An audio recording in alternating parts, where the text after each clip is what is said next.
We are live. Hello everyone and welcome to the OOR Sprint Series EU Split round number 4 this time around, going on the Suzuka circuit, the Suzuka Grand Prix circuit. Today we're going to be having a 1-hour race, a super sprint, instead of our usual format of 2 30-minute races. Now, unfortunately, my co-commentator Mihai wasn't able to make it today. He had some technical issues. So for now, it's going to be me and my friend here, Nick Amon, joining me in commentary. So this is going to be our first commentary together. Hopefully, we'll see some good racing today. Well, we'll have to wait and see. Andreas, how you doing? Nice to be in the European booth this time around. Thank you. I'm doing all right. Super excited to do a commentary with you. This is my first time talking to you, but should be super fun. Now, let me just update you a little bit on like the European standings and what's been happening this season so far. So, basically, the people to watch out for that are really quick, I would say, are Simon Bauer, who we are currently spectating, the number 13 AMG. Then it's also worth mentioning Hacker and the Porsche 819. Porsche Chris Vining is quite quick on his day. And then actually the midfield guys are pretty quick as well. Notably Ben Mcconnell, Humphrey, and well, a couple of McLaren drivers are quite quick, but we don't see many of them today, unfortunately. Seems like a bit of a down day for now. All right, I'll keep an eye out for those characters as it is. Mm-hmm. But now I think it's worth talking about Ballast. No, the only car ballasted today is the AMG Evo with 30 kilos. Obviously, it's gonna be a big factor in bringing it down a notch. Yeah, but like you said, you know, Bauer is a very quick driver, so it's also going to be a question of how much does the ballast affect the driving capabilities? Because I know there are some drivers out there who can absolutely cope with the ballast load and drive as though it isn't there, but obviously I don't know these drivers. I haven't gotten used to their driving style or anything, so I think it'll be interesting to see. Mm-hmm. I think the only round where the AMG was ballasted was in Monza, and I think he did take the first win of the season there. So he has been able to manage ballast pretty well, though as far as I can remember that was 10 kilograms instead of 30, so we'll have to see how the car behaves on track now, but yeah. Well, it'll be interesting to see, though. Mm-hmm. Simon Bauer so far setting the benchmark with a 59.8. Pretty decent time considering the ballast and the cold tires, no? Oh, that's a very good time, and especially that he's the only person to actually drop below that 2-minute mark.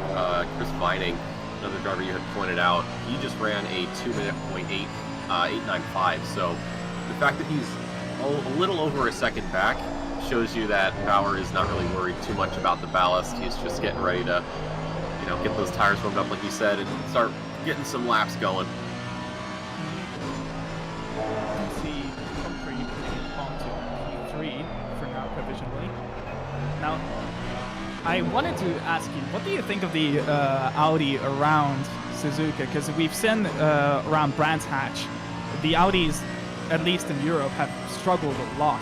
So I'm curious as to how the Audi will perform on this track. What do you think? Oh, I'm going to be completely honest with you. I do not drive the Audi at all. The only time I ever encountered the Audi is when I was racing with, I believe it was Ryan Garrity, and he was in there, and you know, many Audi things were had. So I can't really tell you about or my opinions about the Audi. I'm mainly a McLaren, Aston, Bentley driver, but I think it is important to just kind of keep an eye on how Vining's doing, because he is one of 2 Audis here tonight. The other being Cooperis. I'm assuming that's how you pronounce that. So a bit of a discrepancy between the drivers, but I think it'll kind of just come down to the race if Vining can keep himself as has Vinzwa, Hacker, as you said, now on top with a 59.6, so that Porsche starting to get turned up a little bit. Yeah, Hacker has been always very consistent in both qualifying and races. He has been the driver that, you know how there's reverse grids for the second races, generally speaking, or, well, in every case. Well, he made a 12th to first finish twice, once in Monza and once in, actually it wasn't even 12th in Monza, it was somewhere around 13th to 17th, something like that. He made a recovery to first and also in Brands Hatch second race. He took a first position. So, yeah, he has been just nothing short of amazing this season. Though at Paul Ricard, I'm pretty sure he did encounter some issues because he did finish quite low, but I wasn't there during that day, so I wasn't watching, unfortunately. Now, Well, I'm having a moment. If he didn't have the best run at Paul Ricard, I'm sure that's definitely a race to forget, but that's in the past. We're not in France, we're in Japan, and it's time to show what these drivers can do. The final 2 minutes, though, of qualifying hasn't been much of a shift since Hacker got on top with that 59.6, so it's going to be a question of whether, I would assume, Bauer can shave off at least 2/10 to try and overtake, because the next driver back is Vining with almost a second, so Hacker's going to be the man to watch. Bauer, though, right there on his tail. Also, another name that I would point out is Ben Mcconnell, currently 2.2 seconds off the pole time. He has been a consistent top 5 to top 8 finisher, I would say. So I would assume that if he puts a lap in, like a decent lap in, he will be alongside the other McLarens in Breat and Ben Mollard. Maybe even close to Humphrey in P4. As Daniel Hearn goes P5 for now, currently leading the fight for pole in the Pro-Am. Bauer actually did pick up that pole position of 59.50, so almost a full 10th faster than Hacker, who has gone on the pit, so I think it's safe to assume that the Porsche driver has called it a day for qualifying as we watch the last few cars go around, currently riding with driver in third position, Vining, sitting there with a 2-minute 3:65, so he's going around these very twisty sections right now. The first half, that is the one thing I do really like about Suzuka, is you really can split it up into two sections. One's, you know, twisty, very technical. The other is, you know, it's just very fast. Yes, very commitment based, especially through something like 130R. I know a lot of people kind of look at that corner, and I mean, how many times have we seen the clip of Fernando Alonso's overtake at 130R? I mean, I think there's, what, 1 or 2 cars that can do this flat out? As far as I can think, the only car that would be capable of doing it is the Porsche, no? I can't think of anything else because of the severe understeer every other car struggles from. I know for a fact the Audi is quite unstable there, as I've driven the Audi quite a bit, and yeah, 130R isn't the place where you're most confident in the Audi.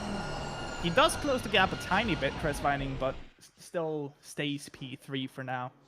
As is anyone else? Aziz Omar, Dan currently Mullard. P17, doesn't have a lap, so he'll be crossing the line here. Stays P17, unfortunately. We've got Daniel Hearn going back to the pits. He was, I think his lap was invalidated, so Amir, I'm going to butcher some of these names. Cash, we're going to call him Amir Cash in the, yeah, thank you, in the very cool looking Ferrari there. Currently sitting P10. So he's crossing the line right about now. We'll see if he can improve. He does not, so he'll stay in that top 10 position unless... Well. Oh, Mullard in 8th and goes up to 6th. So a couple of position changes here at the end of qualifying, but it's not going to really matter until we actually get racing. So it's Bauer on pole, and then Hacker P2, Vining P3, Humphrey P4, and Softick P5. So we're doing a night race. Ooh, I like this. Ooh, I didn't expect that. That changes things quite a bit. Just the visibility being a limitation changes the whole dynamic of Suzuka, I would say. Everyone needs to be a lot more careful because people might misjudge braking distances and such.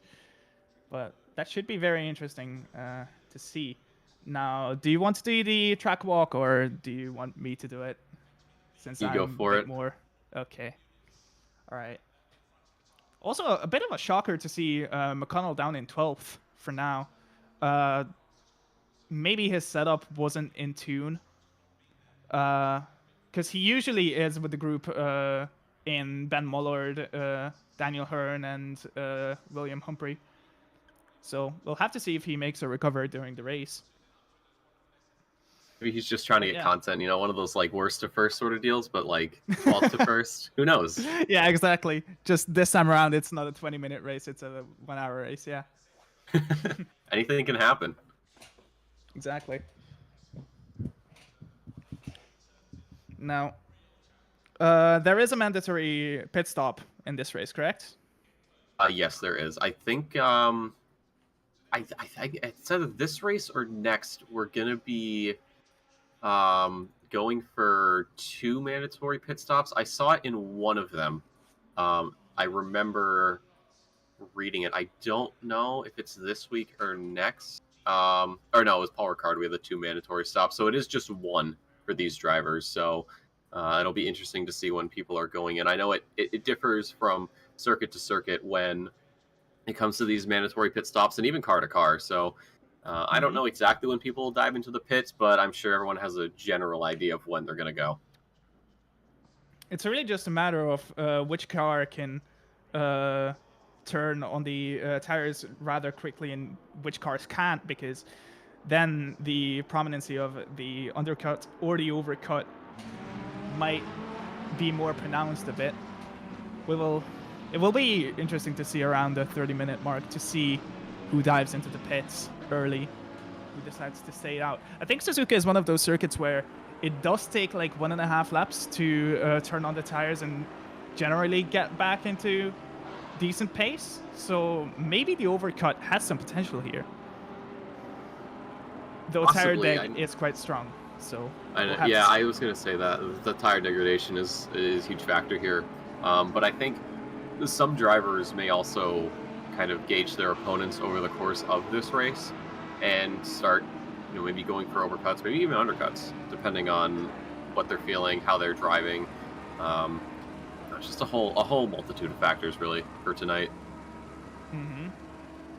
Also, we will have to see if Hacker sinks or swims during the straights, considering every single car around him is quicker on the straights, though he does have the advantage in the corners, especially the drive out of the corners.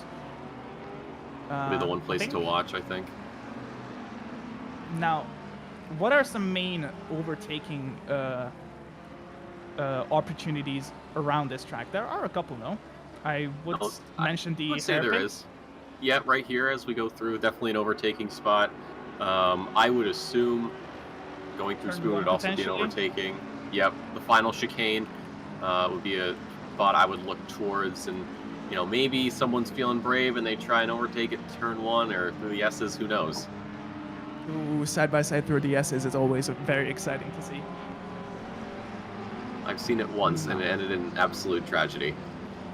Oh, yeah, same here. And also side by side through Spoon is quite deadly as well. Yeah, especially because you're trying to use all the curb on the outside, so you have to sort of gauge. You almost like don't want to go, you know, side by side, but you sort of just end up doing it anyways. Exactly. I once got murdered in a 10-hour race at Spoon, just getting plundered from the back, even though I got pole position. It was very unfortunate. Well, hopefully it didn't happen too far into the race. It happened literally in the second lap.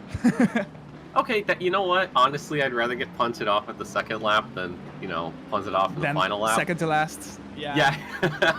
Exactly.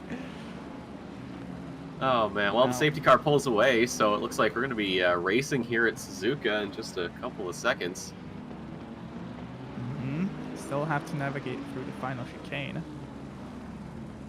Very tricky at slow speeds.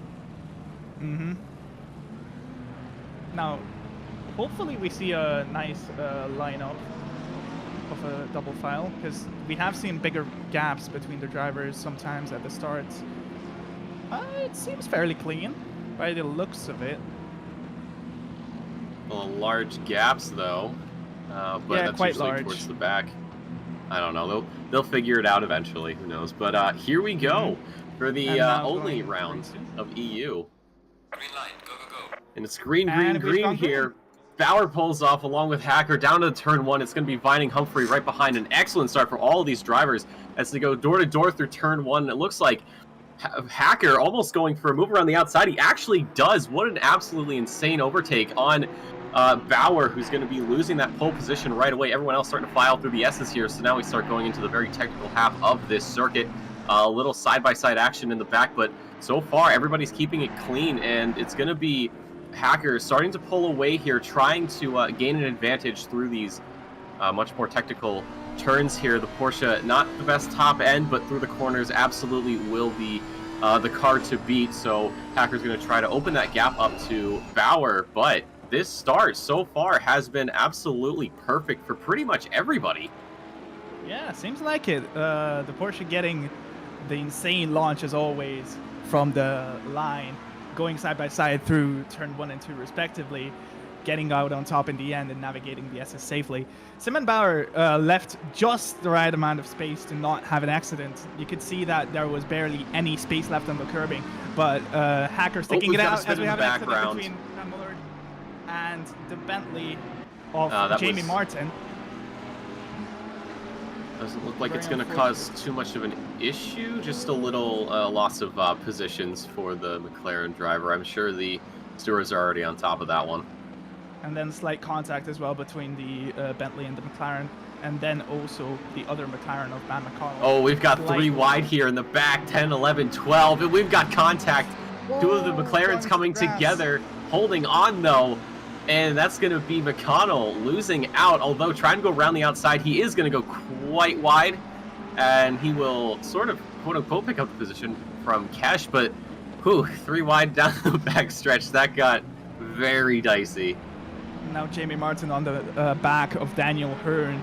Does the Bentley have the straight line speed? I don't think it does it? No, as someone who spent 9 hours in it at Kyalami, I can tell you for a fact, top end is not where the boat shines, but when it comes to curbs, you can eat those things all day. But that might not help because we had almost going down the inside of Martin, but had to back out. The door closed just in time, so the Bentley driver holding on to P8, hunting down Hearn for that P7, so we'll have to keep an eye on that one as it develops. But Felix Hacker starting to pull away from Bauer 3/4 of a second, so it looks like the Porsche really coming alive here in these turns versus the very understeery Mercedes. But then again, as they get around this hairpin to go towards Spoon, you're getting on the gas, you're getting ready to show off the top end, so Hacker trying to build the gap where he can, and then know that he will probably end up losing some time on the back straight at least. Seems like that 30 kilo ballast is doing its work for the Mercedes. Unfortunately, so far not keeping the same pace as Hacker, but I believe that Simon Bauer can make a recovery. He has done it in the past. Now, William Humphrey comfortably at the moment in P3, maintaining his position very nicely. Chris Vining has dropped down a couple places. I'm not sure what happened to him. Now, one thing that I would like to ask is, how do you think this Bentley is going to look for an overtake onto this McLaren if he so wishes to get past, if the pace deficit is bigger? Because Jamie Martin has been someone who is pretty quick It's just that he's had a couple incidents as well in Brands Hatch, for example. I mean, we talked about, you know, the sort of the lack of the top end for the Bentley. I think it's going to be more of just keeping this McLaren in check. I know that the McLaren's back end can kind of step out on you a little bit if you're a little too rough with her. So I think just sort of driving the Bentley the way he's supposed to, and probably taking advantage of the slipstream. But it's Brayat trying to go down the inside, though. Not much of an opening there for him, unfortunately. So again, insanely close overtake, but Martin, by the skin of his teeth, just getting out of it better. And as we go through the S's here, he is opening up the gap on one McLaren and closing it on the other. So I think this will be sort of like the Porsche and the Mercedes, you know, gain time during the more technical areas with these, you know, turns and the lack of getting to top speed, and then trying to reel in. They're trying to lose as little time as you can through the backstretch, as we see Martin go a little wide there, a little bit of a wiggle, but manages to hold on just enough. And we have 1, 2, 3 McLarens all around this poor little Bentley fending for its life. Now, another driver to point out is Caparis, making an insane start so far, making it up to P5. Very nicely done by him, currently holding the fastest lap as well. What I was going to say was that the Audis have been very close to each other in performance, both in Monza and at Brands Hatch. So it's very nice to see that they are close to each other again in the race, if not in qualifying. Ooh, as the McLarens make contact. Brayat and Mcconnell going side by side. Second time that's happened. It looks like we had Mcconnell throwing the headlights as Karras goes into the back of him and Tully into the back of him. So I did see the two McLarens. Oh, it was Brayat that went that flashed the headlights. My apologies. I did see that in the background. I didn't see the touch though. So I think that's the second time these two have come together this race.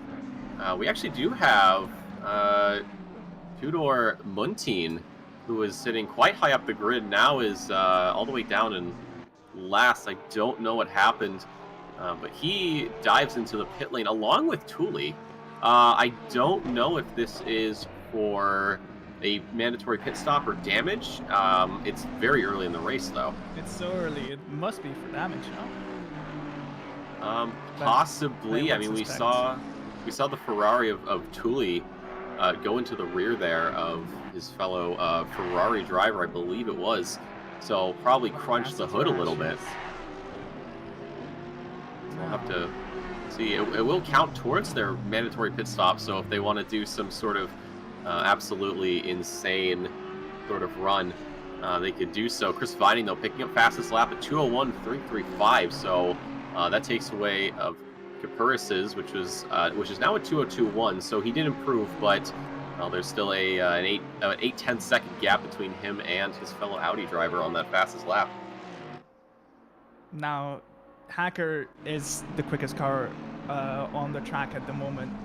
His last lap was a 59.8, even though it was invalidated. That's why he doesn't hold the fastest lap at the moment. He has opened up the gap to 1.3 seconds now. At the moment, he's sitting comfortably as Jamie Martin potentially looking for a move, just feeling it out, not being too aggressive in 130 yards. Ooh, bit of a wiggle. A lot closer now, though. Yeah, maybe looking for a better exit onto the start-finish straight. But again, that nope, dives into not the having that roar. Ooh. Interesting. Choosing to go for the undercut. Seems like he values clean air more than tire life. Maybe he also has some damage. No, I think it's the undercut to end all undercuts. Very interesting strategy coming in from a couple of our drivers. But so far, our top drivers in the podium, keeping it conservative in terms of strategy. Just coasting along as Simon Bauer puts in his fastest lap for now, closing up that gap a tiny bit, but again, in this sector 1 and 2, Hacker is the quicker driver just because of the differences in car performance. It's always the third sector that is leaning towards the AMG. That's exactly what I was about to say, and especially with sectors 1 and 2, AMG very front heavy, so a lot of that understeer also probably starting to play a key role in this, and then the 30 kilograms of ballast too, keeping power from really reaching his full potential. You almost wonder if he didn't have 30 Ks on his car, you think he'd be a lot closer? Definitely, yes. I have driven the AMG in the 10-hour race here, and let me just say it's a monster here. So the 30 kilos is definitely deserved to put it in line with the other cars. If the 30 kilos weren't there, he would be right on the back of Hacker, potentially even in front of him. To agree with that, about a 2-second gap now has opened up between the two drivers. So 2 countrymen doing battle here. Yep, lap down 1.6. So it has gone down a little bit through that third sector. Mercedes coming out on top when it comes to top end. So if Bauer can try to keep it together as best he can through sectors 1 and 2 and pray that Hacker gets sort of a wiggle, and he could probably go for an overtake, but I think that's going to take quite a while. Still 50 minutes more or less here in this race, so plenty of time. I don't think it's going to be too much of a rush. If it gets to, you know, the final maybe 10 or so minutes, I think that's when you kind of start getting ready to make some questionable decisions to try and close a gap up and then overtake. Now, one thing that I would pitch in terms of driving strategy is that Bauer can go for a bit of an alternate strategy where he pushes the maximum out of the tires right now for a solid 10-15 minutes more, pits early with having closed the gap using that tire life, and then trying to go for the undercut. Now, I know for a fact the difference between pushing a lot and maintaining tires on the AMG is a massive difference, so that's why I'm pitching this idea. Not sure what he will choose though, as Mcconnell has made some ground. Currently from P12 made his way up to P8, so just quietly crawling up the grid. As I've mentioned, he does belong to the sharper end of the grid. He's quite quick. Though they have had some pretty nice fights with Casterash, Brea, Daniel Hearn in the past. Well, I'm sure we'll see more fights here. These drivers, though, I believe will probably drop a position, obviously because Martin went into the pits early, unless there's enough of a gap to where they can keep it. But I think for right now, I sort of add +1 onto these drivers here, though. Hearn trying to open up that gap, though. He's in the same car as his pseudo teammate, as I'm calling it, with people in the same cars. I know we don't have teams this season, but yeah, really closing that up. You can see oh god, how do I pronounce this again? Casterash. Casterash, thank you. He's lurking in the shadows, though, waiting for these two to either come together or just fight a little too much. You can see a few different breaking points for these two. Going into that first sector, so slight setup changes, I would assume, between the two, allowing for slightly different lines, slightly different breaking points. But this little battle for 7th, though, starting to heat up. I think I just saw a yellow blip on the map. I must be wrong, though. I think I saw it for a split second. Oh, Muntine back in the pits. I don't know if he's spun. Got a 10-second penalty by the looks of it. Oh, he's out of retired. Of course, you're getting parked for the night. Unfortunately, you hate to see it. Well, it's the guy in pole, Hacker, the only person to do the Porsches proud. We'll have to see if he's able to keep that gap up now, up to 2.5 seconds. Well, definitely been doing the work, you know? Even that, like you said, 2.5 second, only Porsche on the grid. He's been, he started P2. He's been running up front pretty much all day. Looks like Bauer is going to be running up on some traffic here of Thule in just a few moments' time. That's a 2.5 second gap. So as it stands, the Mercedes really struggling through sectors 1 and 2. and the Porsche, well, struggling in sectors 3. So I think Hacker may know that he is very much in control. He knows where his car is fast. He knows where it isn't. He knows where his opponent's car is fast and where it isn't. So being able to take these first 2 sectors, I would say a little bit more liberally, is probably a very good thing for him. Definitely. By the looks of it, the gaps have opened up quite a bit, other than the fight for the 3-way fight for P7, and also the fight between Paris and Adrian Softick for P5. By the looks of it, 5/10 separating the 2 drivers. Now, here's to see what the difference between performance is. Between who? What's going on down here? Omar looks for a move down the inside of Fredrickson, but was not close enough. Sort of just showing his headlights, saying, "Hey man, I'm right here. I haven't forgotten about you, and hopefully you haven't forgotten about me." A little bit of psychological warfare going on, as Martin picks up a 10-second penalty. So that's definitely not what he wanted. He's been sitting in the back. The only driver behind him is Tooley. But the Bentley driver not having the best night thus far. Yeah, just that overzealousness maybe going towards his demise, but he is in clean air. He is able to put in consistent laps by the looks of it. He's in clean air, correct? Yeah, he's just going through turn 1 now, and the next car up is Partes, who just went a little bit wide there. At the hairpin, so there is quite a, I wouldn't even say it's a gap, it's more like a full-on continent between the 2.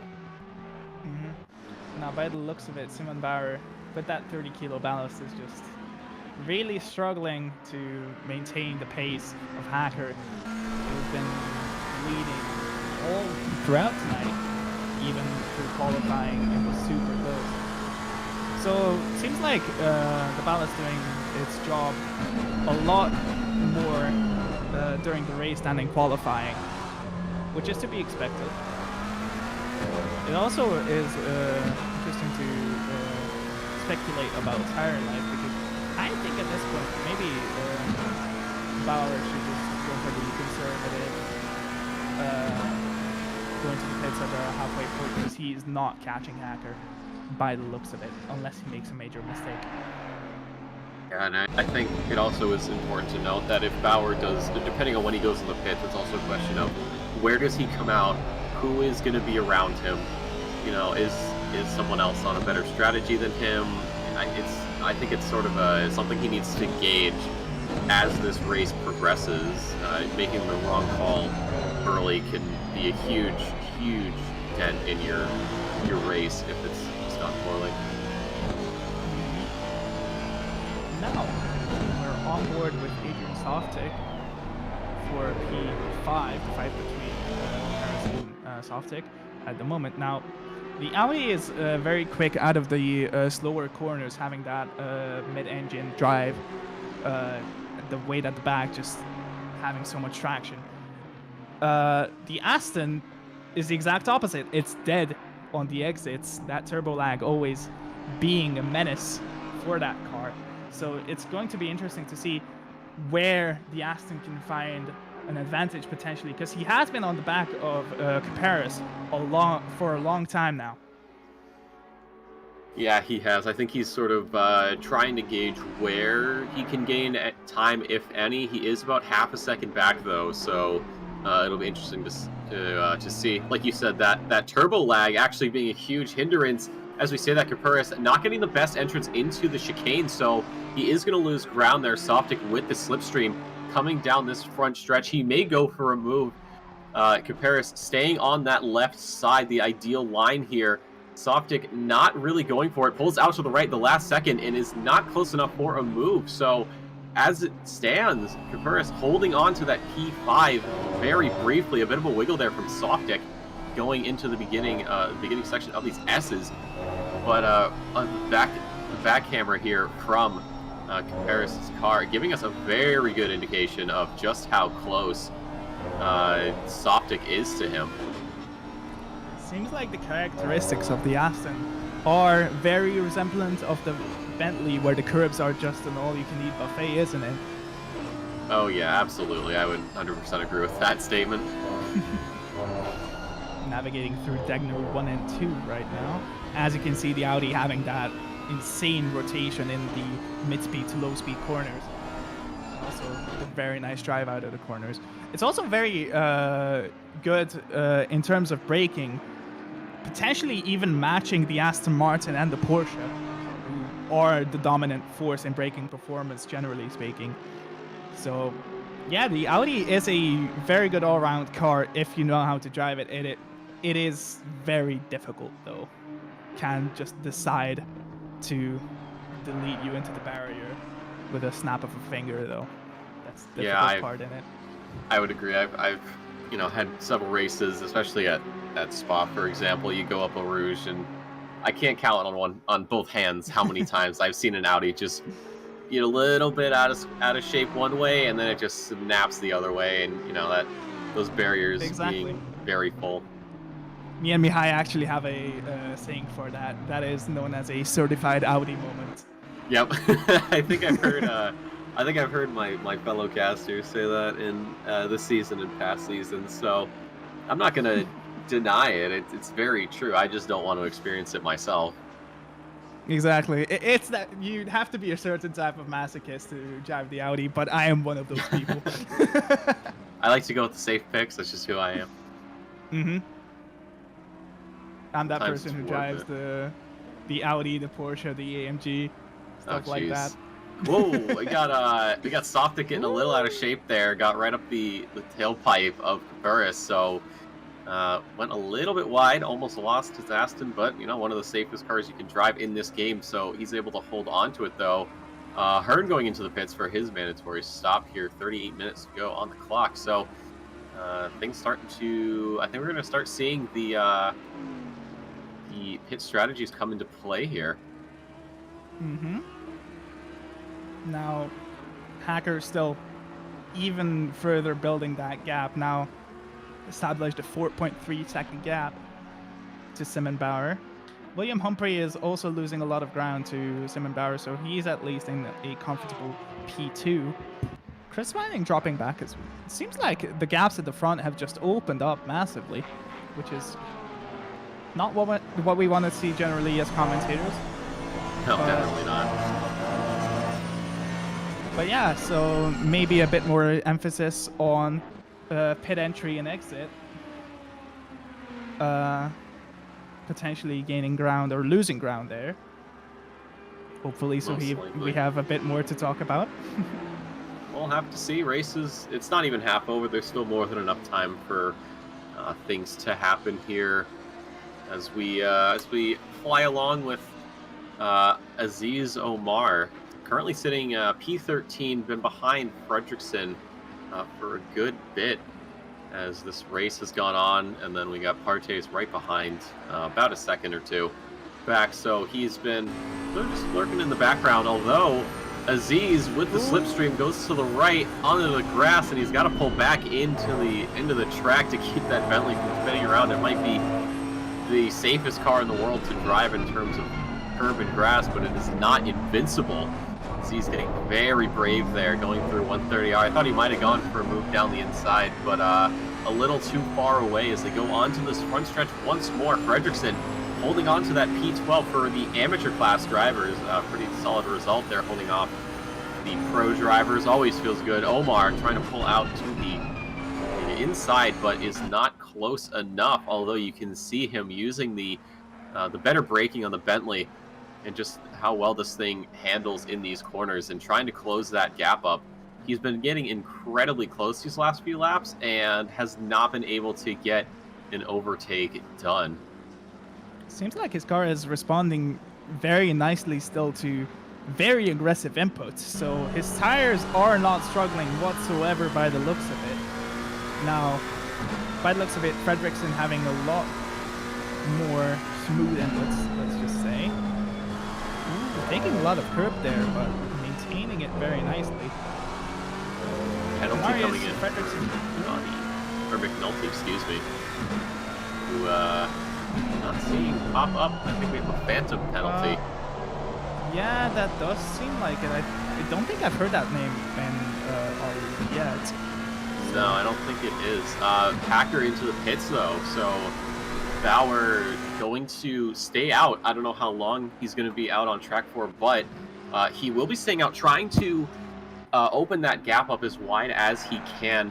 As we've been saying all night, you know, this Porsche has been absolutely incredible through sectors 1 and 2, struggling in sector 3, which is a complete opposite from the Mercedes, which struggles in 1 and 2 and shines in sector 3. So I think Bauer will just try to gamble on the sector 3 top end to open up this gap. So by the time he goes into the pits, he'll either come out ahead of Hacker or with Hacker.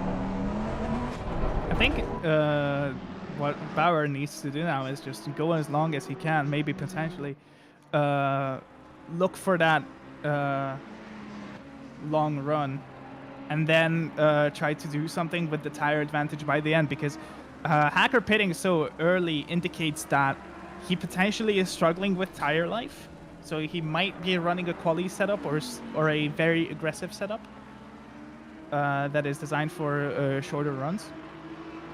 So we'll have to see if by the end, maybe Simon Bauer will have that tire advantage and potentially catch up. Now Softick back on striking distance to Caparis after that slight accident he had. Again, 2/10 separating the two, as Mcconnell got a 5-second penalty. I'm not sure where that came from, but he did make up some ground, currently sitting in P6. That is actually P7, considering Hacker has pitted. But so far, fairly clean from all our drivers. Aziz Omar very close to the back of Marius Fredriksson. But so far keeping it conservative, as everyone has kept it fairly conservative. Ooh, I can't talk. English is hard, I understand. Yeah, the Mcconnell penalty though, that was the one I miscalled earlier. It was a collision on, I believe it was lap 6 or so. So the 5 second for that. Not McNaughty, that was not correct. I was trying to read it from the Discord stream we have pulled up for us, and it is kind of squished. So that's on me, and we do see Humphrey picking up a 10-second penalty here as well. So that is very interesting, considering just how far up the road he is in terms of just how well he's done thus far, really. Did someone stop on the road? Ooh, Fredriksson having a wiggle on the exit. Yeah, those tires are definitely going off. Yeah, I think Omar's trying to match what Fredriksson's doing right now. Or no, Fredriksson, never mind. Fredriksson's pulling away, so Omar goes into the pits along with Landreth. So looks like potential undercut. Lap 3 was the penalty for McConnell. But yeah, I'm interested to see what Humphrey did to garner 10 seconds added onto his time. Thankfully, for a lot of these drivers, McConnell and Humphrey, when it comes to penalties, they're getting it before their pit stop, which, if you ask me, is a much better time to get your penalty, so that way you just get it added on to your pit time and you don't get it added on at the end. Unlike Martin, who does have to deal with a 10-second penalty being added on, as we see Cassatrash, English. Cassatrash. Thank you. I'm just going to call him Cass from now on. But here we go, down the inside, though, of Bryant. Oh, man, some of these names I got to learn. But, yeah, there's the 7th place position for the Iranian driver, so very good showing from him thus far. The Belgian, though, not giving up quite yet. And I will just apologize again in advance to, like, literally everybody here in EU for butchering your names. We've had that struggle as well, don't worry about it. Bauer and Humphrey in the pits, though, so Bauer trying to open up that gap. Hacker currently going through Spoon, actually onto the backstretch, so I don't know if Bauer played his cards right, as Hacker going down towards 130R, again, having that advantage through the corners. I'm going to keep an eye on Bauer, though, who is still sitting in the pits. I don't know. I think he's going to come up behind. Yeah, Hacker is comfortably ahead of Bauer by the looks of it. Rounding the final corner now. Oh, but Yeah, Bauer Bauer back is on his not. wheels. No, it might be close. He might actually get out ahead. And it No, it's looks not. like he It's not. does. But there's Hacker. He had way too much speed. So Hacker gonna be retaking the lead here as other drivers go into the pits. Humphrey in the pits as well. So Mullard, Cass, Mcconnell, Softick, Kukuris, and Vining, the remaining drivers in the top 10, and Fredrickson, the remaining drivers in the top 10 who have yet to pit. But for the time being, I think Hacker will be inheriting that first place, depending on the gaps to the other drivers. Also, it seems like the gap has closed up a small bit between Hacker and Bauer due to the difference in strategy. Now, question is, will Bauer be able to get that 2.5 second gap down to half a second potentially to be within striking distance in Sector 3 or onto the run of the start-finish straight? I don't think so. I think Hacker is just going to keep doing what he's been doing, which is gaining that time in sectors 1 and 2, and then he will lose time in sector 3 because the Porsche's not so top end. But he'll just make it up on those other sections of the track. We've got a drive-through coming in for Bryett. Must have been speeding or something in the pit lane. But yeah, I think Hacker's just going to start opening up the gap where he can, and then just letting nature sort of take its course through sectors 3. I saw somebody off. Partez off. At the entrance to the S's, I don't know what happened there. Might have gotten a little bit loose into that area. I'll actually take a peek myself while we continue the action here at Suzuka, just past the halfway point. So drivers, some of them still have their pit stops to do. Some of them, we actually see a huge gap of, or a huge group of cars going into the pits. So this is good for both Hacker and Bauer.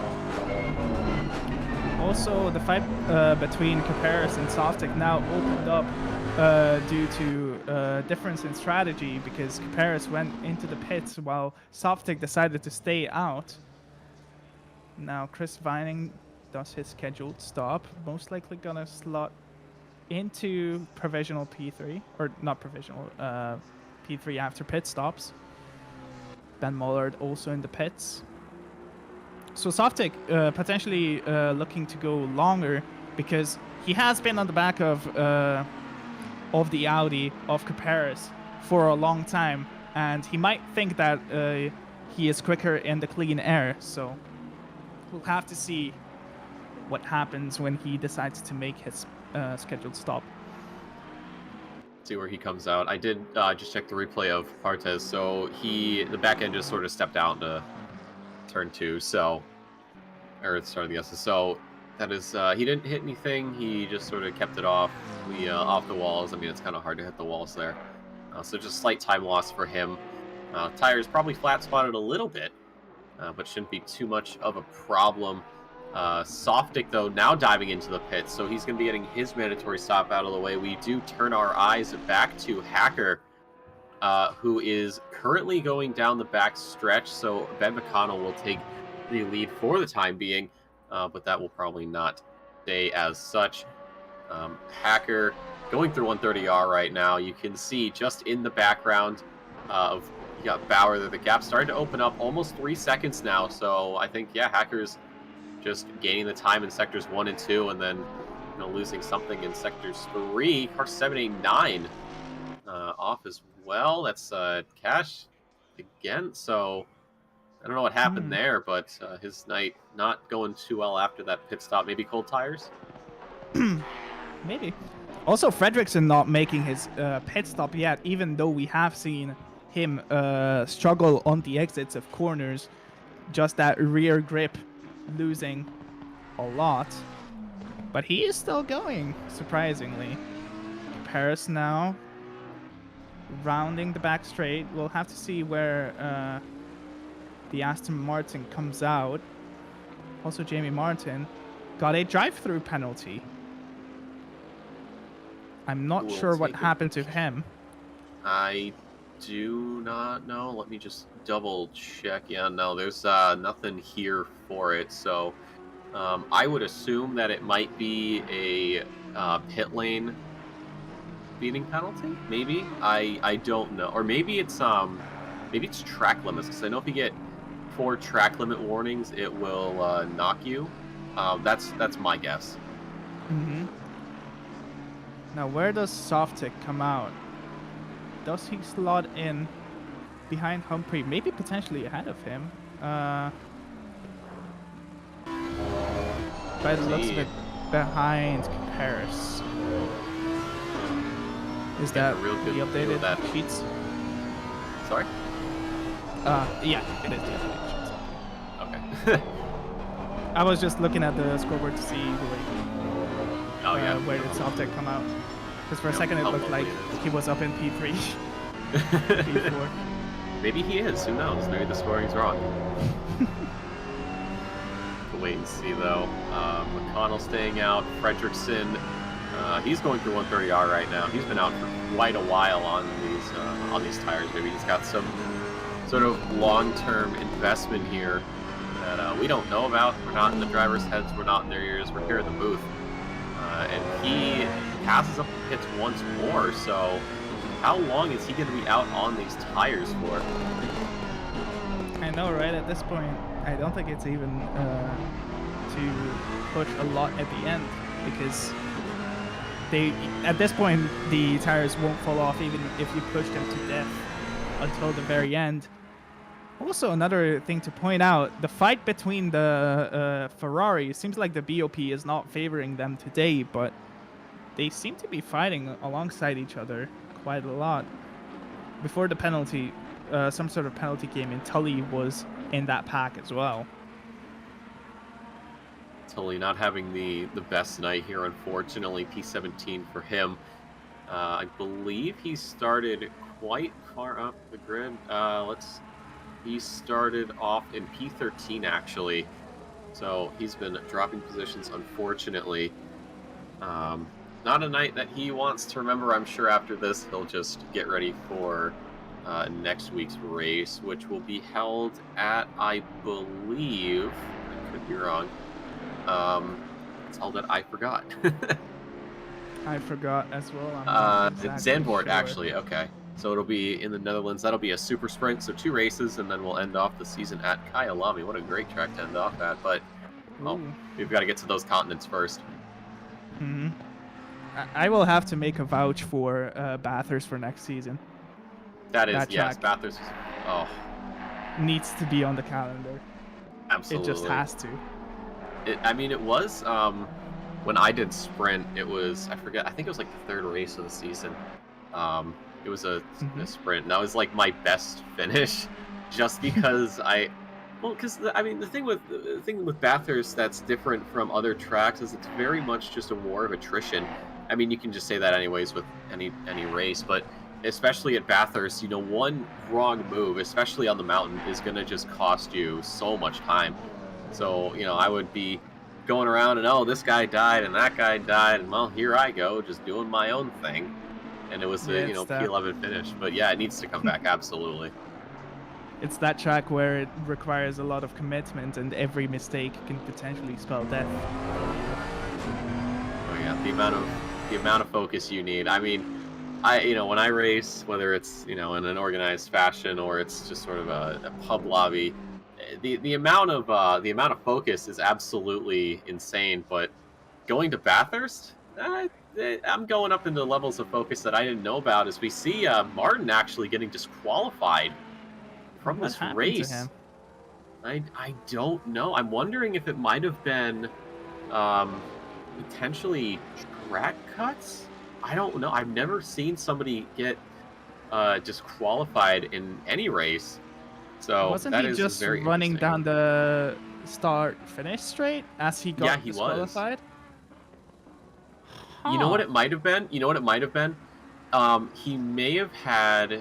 I think he still had that DT? drive-through. Yeah, I think so, because I think you have, Oh. 3 laps to fulfill it, and if you don't, you get disqualified. So it looks like that's what might have happened for him. Yeah, he had a drive-through penalty that he picked up on it looks like at some point on lap or no, that's no, he picked it up at I think lap 15 or so, Yeah, and I guess as he race just never control served. said, failed to serve it within the window. Yep, yeah, he had it. I think you get what 3 laps on it, and then the game Mhm. says, "Okay, you're done." Yep. Yeah, At this he, point, the gaps are fairly comfortable. The only thing we will have to see is where Marius Fredriksson comes out after his pit stop. Currently sitting in P3. where is Fredrickson? He's actually in the pits right now, so he's Oh, he's finally not in coming pits in. now. Okay. 20 minutes on the clock still, and he is going to be the last driver to get his pit stop out of the way, so it will be interesting to see where he comes out. Perhaps the incredibly long strat has not played out too well for him as he goes right down to 7th position. So on top of the 30 or so seconds for his pit stop, he will be losing more time. His pit box is quite a ways down, so that'll also add on even more time, in my opinion. I think it's always, sometimes it's better to have your pit box a little bit sooner, but that's just me. Mm-hmm. It's really just a matter of preference. Now, before the pit stops, he was in front of Aziz Omar. So far, dropping down to P7 is okay. But still, there's a lot of time left on that. Oh, he's finished his pit stop already. P11 looks like he's going to lose a couple more positions. There's P12 and P13 coming through. So Fredrickson going from what was that, about 3rd-ish or so to 13th. So long strat, not really working out for him. Looking at qualifying, he did qualify P16, so he has had a gain of 3 so far, which is definitely good news for him. So we'll have to see if he can hold on to this P13. As Aziz Omar, though, the Bentley, who has been on him all night, looking to grab that position away from him. As we ride here with Chris Vining, done very well for himself. Currently sitting in P3 after a qualifying session that saw him also in P3, so has held on. I think the top, I believe the top 3 or 4 have actually stayed exactly where they are. Yes, it's yeah, well, the actually change Paris making that massive jump up to P5 that shakes things up. And then the change from Hacker and Bauer, Bauer starting on pole and Hacker taking it away from him, especially in that first corner. Very good move from him. Hacker is currently the only person, as far as I'm concerned, to break the 2-minute barrier. Yeah, he is a 1:59.5 exact, so he has really shown us that this Porsche is doing work as he's heading down towards the hairpin to get onto the quicker section of this circuit. Hacker, though, what an evening for him. He has been a man on a mission all season long, really. Just talking a bit about what happened previously during the season. In the first round, he qualified quite well for the first race, but had a shocker accident, dropped down a long bit, and tried to make a recovery. And then in the second race, even though he had to do the second qualifying, so at best he started 13th, he made a recovery to P1, which was very nicely done by him. Then he also took a double victory at Brands Hatch. So, and again, had an unfortunate event at Paul Ricard, but still, the consistency that this man is showing has been incredible. So I'm taking a look at the points here. Bauer on top, 357 compared to Hacker's 270. So after this race, Bauer will still remain in the lead, but Hacker trying to chip away at that lead. I don't know how well Bauer did, last week at PR. Looks like it did come out on top. I think he got 2 P2s last time around at Brands Hatch. Or Brands Hatch, if I'm looking at the wrong one. Well, it has not been updated. I've only seen calling cards. So, oh wait, Brands Hatch, here we go. I have eyes. They don't work. Let's see here. Let's see, round 1, yep, Hacker got it, and it looks like Bauer finished P2 in race 1, and then race 2, Bauer finished 11th, compared to Hacker picking up another victory. So, All right, it was Bauer having. Oh yeah, he had a lot of accidents. Yeah, people would try to go side by side through Sheen, for example, in T4. It was that second race was, let's just say, very bloody. we had the same sort of deal in North America. One of my co-commentators, who I believe is watching the stream right now, just had to talk about how he hadn't seen a penalty for races 1 and 2 in red, and then in blue, excuse me, and then commented, oh, race 1 was really good in red with no penalties, and the drivers heard that and said, oh, that's right. The good old Caster curse. We have to prove them wrong. Completely forgot about that. Here's some penalties, boys. Exactly. Oh, the Caster goodness. curse always working. I love you, Jeff. But come on, man. You gotta step it up. Bauer, though, actually closing the gap. He's about a second and a half. I think going into the hairpin, he was, I believe, about 3 seconds. So I wonder if the Porsche might be a little bit wobbly at corners, but so far Hacker managing to hold on 2.3 now, so it looks like it just might be that backstretch Bauer's gaining time on, but I don't know if it's enough. Well, now we come to that point in the race where Bauer might be regaining some time just based off of the fresher tires, since Hacker pitted so early at around 35 minutes left on the clock, so we'll have to see. Slowly he's been closing that gap, so it will be interesting to see, definitely. Softick still having a very nice fight with Paris, just feeling it out, not looking for anything insane. But yeah, biding his time, I think. He's getting really close here, so it looks like I think Softick knows where he might be a little bit quicker, but out of these corners, that turbo lag is absolutely killing him as he gets very close to Paris. But I think it'll be interesting to see how close he gets, especially going into Sector 3. Depending on how close he is for a move, that turbo lag might not be too much of an issue, but this gap, though, very, very minuscule. You can see him trying to figure out where he can go in a little later on the brakes, though, in a Degna 1. And on the exit of the corner, you can just see the Audi starting to pull away. So I don't know how much longer Caperas can hold on to this. If he can, we see Softick, though, very late on the brakes, trying to go for a little bit of a switchback move as they begin the run towards Spoon. Struggling. Yeah, just that struggle, like you said. Maybe, potentially, it might be a look around the Degner, since we saw that the braking for Softick is just that tiny bit later, and also the Aston Martin can be a bit more adventurous in terms of lines, in terms of taking more of that curb. The Audi can be very upset on those curbs in Degner 1 especially, so potentially looking for a move there. That's where also the advantage of the AMG comes in my experience. I know it's an unconventional overtaking opportunity, but it really works sometimes. It does.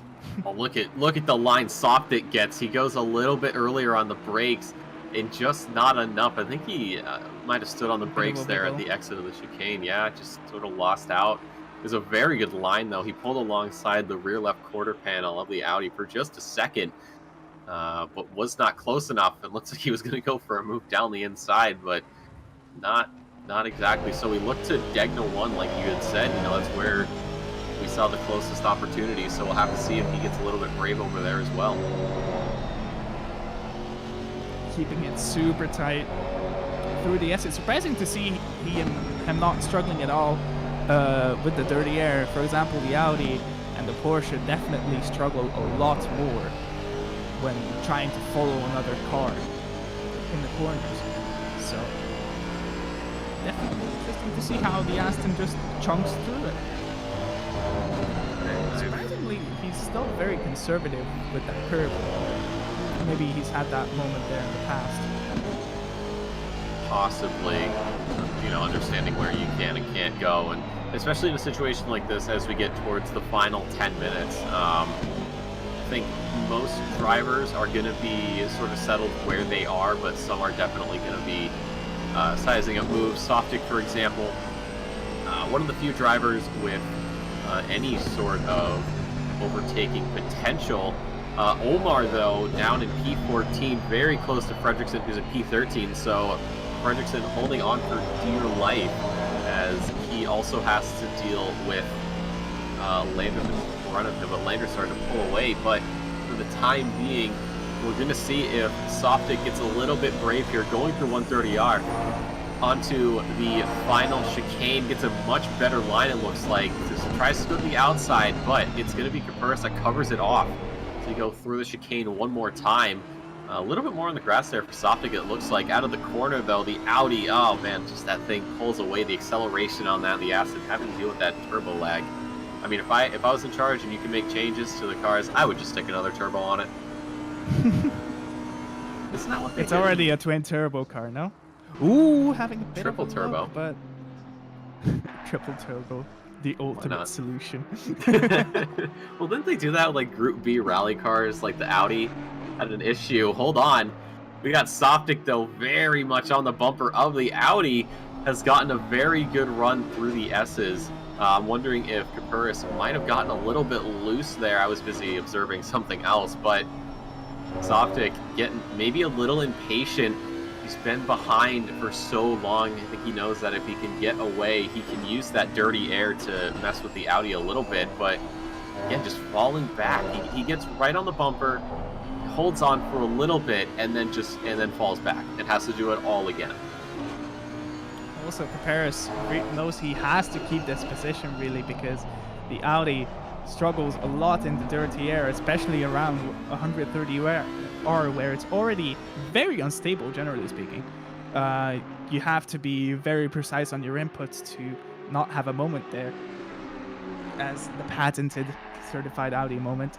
But yeah, Caperis fighting for his life, really, because if he loses that position, the dirty air might do him dirty, as one might say, as is Omar like on the that. back of Landreth.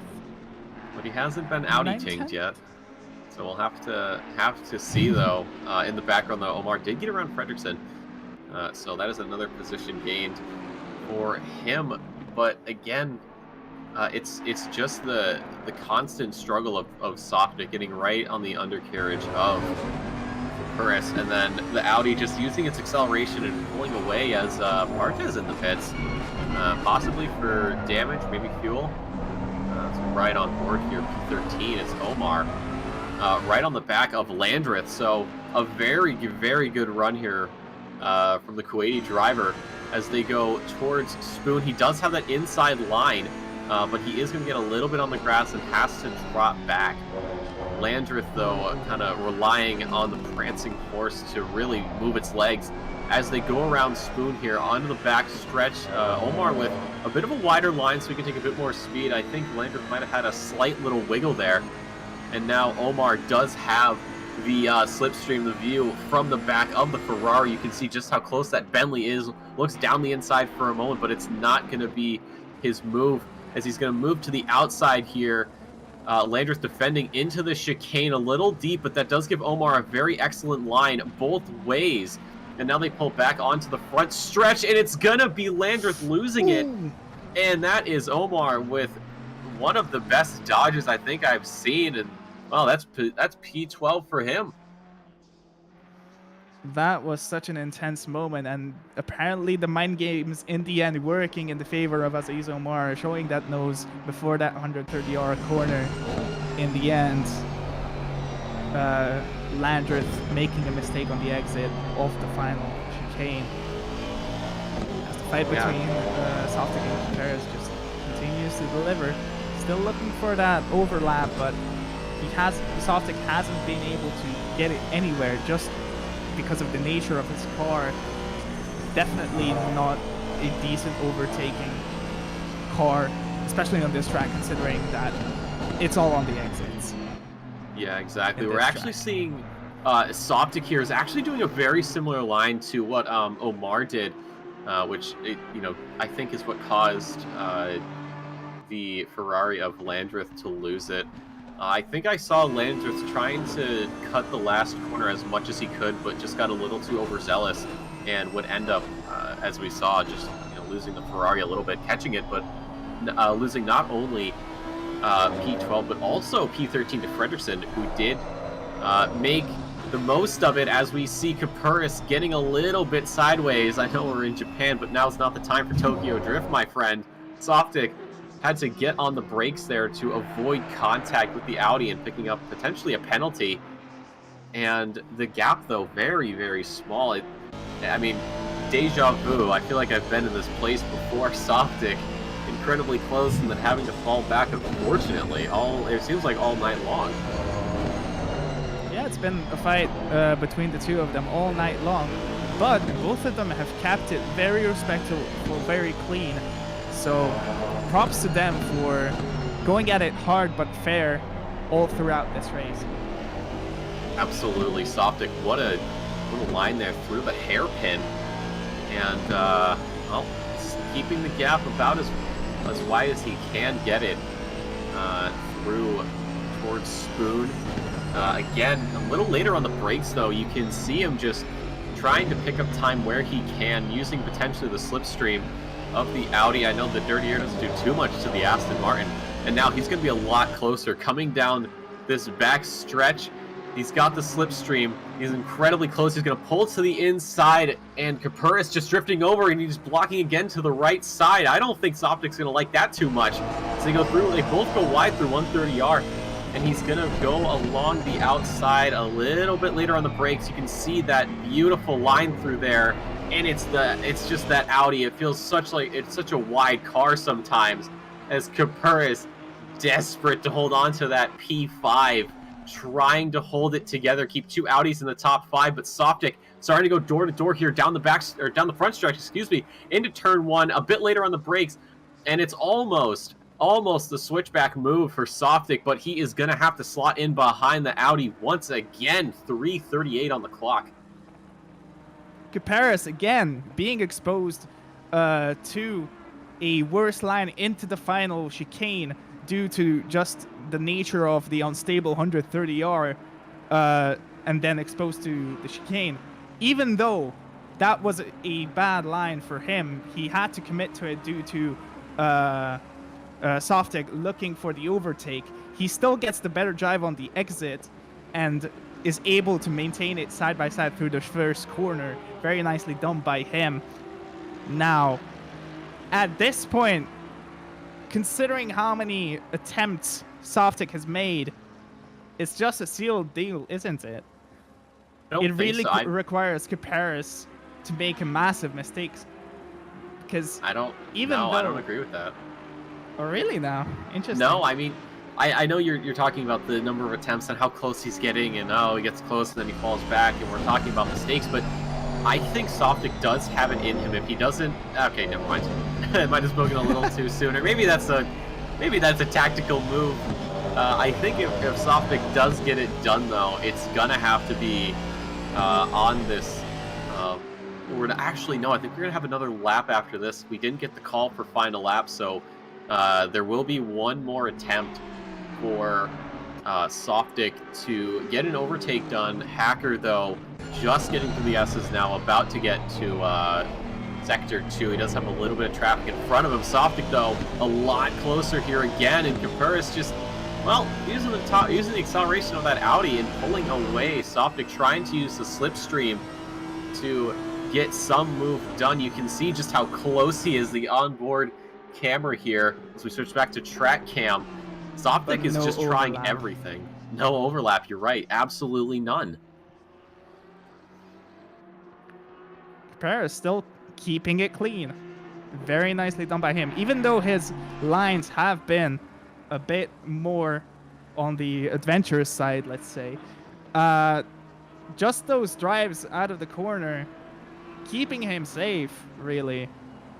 So, maybe Softick has a look to the Dagners, potentially.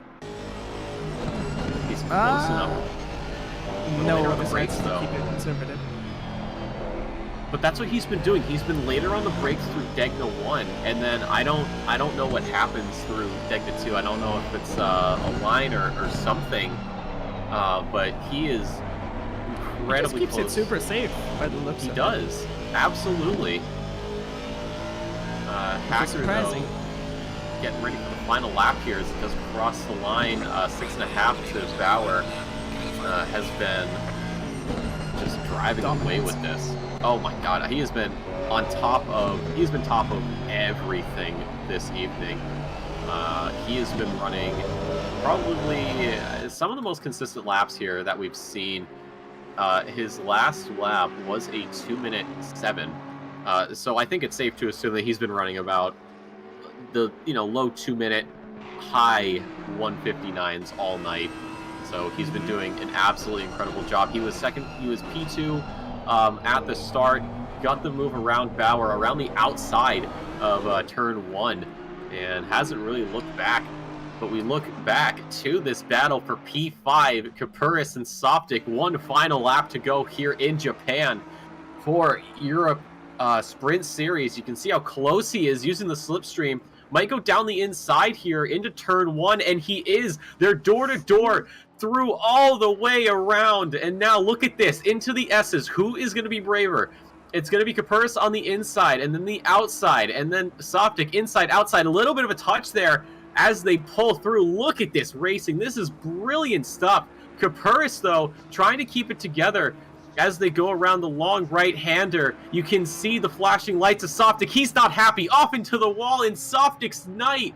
Oh, it was going so well, and it's just gone to shambles. That Aston Martin has taken quite a hit. You can see the steering all kinds of messed up. The hood's popped. We can look at the replay here. He was down the inside. Oh, and he just loses it and into the one part of the wall that's sticking out. You hate to see it. He was doing so well for himself, staying behind Kapuris all night. Yeah, I mean, there was a little bit of a questionable defense into down the back stretch where we had Kapuris sort of drifting one side, blocking to the other, but Softick, oh man, it has not been kind to him. Hacker, though, will win tonight's race here at Suzuka. Bauer with a P2, and Chris Vining, an excellent drive, started P3, stays P3, so it's going to be an all-German podium. Beautiful to see the German manufacturers just clutching it out. Also very nice to see the variation in cars, top 4 being different manufacturers. So BOP seems to be doing good all throughout the night. I could have had 5 different manufacturers in the top 5, but Kapuris making sure that 2 Audis stand atop the first 5 positions. A defense from him that was absolutely, I'd say, second to none, holding on for dear life with all that he had. We see Softick, the poor Aston Martin, through the chicane as best as she can. Limping back. Oh, you hate to see it. It is still a top 10 finish. I think if things had just stayed the way they were, he would have had that P6. But a P8, I mean, it's not what he wanted, but it's still something to be proud of, especially after spending so long battling with the Audi driver. I believe Softick actually started 5th, so losing 3 positions overall is definitely not what he wanted. And Bryant making it P9, and Mr. Hearn. We've got a Lamborghini. Oh, we got some people messing around at the end. I love it when drivers do stupid things. Go for it. But a very good night for a lot of these drivers. As we see Aziz Omar in P12. After qualifying, he was sitting P17, so that is a 5-position gain for him. So a very, very good drive from him. But that is going to do it for the European Sprint Series at Suzuka. It's Hacker on top, Bauer second, Vining third. Your top 3, Humphrey, Kapuris, Mcconnell, Mullard. Got to switch screens here. Softick, Riot, Hearn, Cash, Omar, Fredrickson, Landreth, Tully, Partez, Muntean, and Martin are your drivers as we look towards the racing finish. So overall, it is going to be Hacker, Bauer, and Vining, your top 3 drivers going over to Pro-Am. It's Braet, Hearn, and Landreth making up top 3 there into amateur. It's just little Fredrickson by himself, no problem there. And then, well, Silver is going to be the safety car, and it appears so. Andreas is back. Welcome back. Yes, hello. Apologies. No problem at all. Also, Fredrickson fighting with a couple of our pro drivers was very nice to see. Most notably, obviously, Aziz Omar. Yeah. Relatively clean race. Yeah. It was super nice. Yeah, we'll have to see how North American Sprint can do. That'll be here in about 6 hours' time. I will be back in the booth once more. I'll be joined alongside Nathan Villalonga and Casey Gold for race 1, and then Jeff Spangler, Ryan Yee for race 2. Andreas, thank you for having me. It was very nice to be here. Thank you for being here. It was a lot of fun. Thank you. Seriously. Absolutely. Would have been a bit of a struggle on my own. Yeah. I will also apologize again to everyone in EU whose names I butchered. It won't happen again unless they need somebody. But still a solid race, you know, all throughout up until the end. But you know, very good. These drivers will get ready for next week's race. Sorry, not next week's race. It's actually gonna be 2 weeks in between now and the next race of the season at Zandvoort, which will be a super sprint. Oh, another 1 hour? No. It's I messed it up. It's the super sprint, so it'll be the two races. But we won't be back next week, the 10th, due to, you know, just a scheduled week off for the drivers. And we'll be back March 16th and 17th, depending on your region, for round 5 of the Sprint Series across all of the OOR. Right. Thank you, everyone, for watching. We greatly appreciate it. It was a superb night overall. Absolutely. Like you said, we'll be back 6 hours. North American Sprint Red and Blue Split. That's going to be starting at 8 p.m. Eastern Standard Time, or just a little past 2 in the morning if you're awake for Central European. And if you're an AP, well, I don't know. You guys have more time zones than I can count. But that'll do it for us. Again, Andreas, thank you so much for having me in the booth. It was a lot of fun. On behalf of myself, everyone here in the booth, everyone here in the OOR, we'd like to thank you all for stopping by, and have a wonderful night, everybody. Thank you, everyone. Take care. Good night.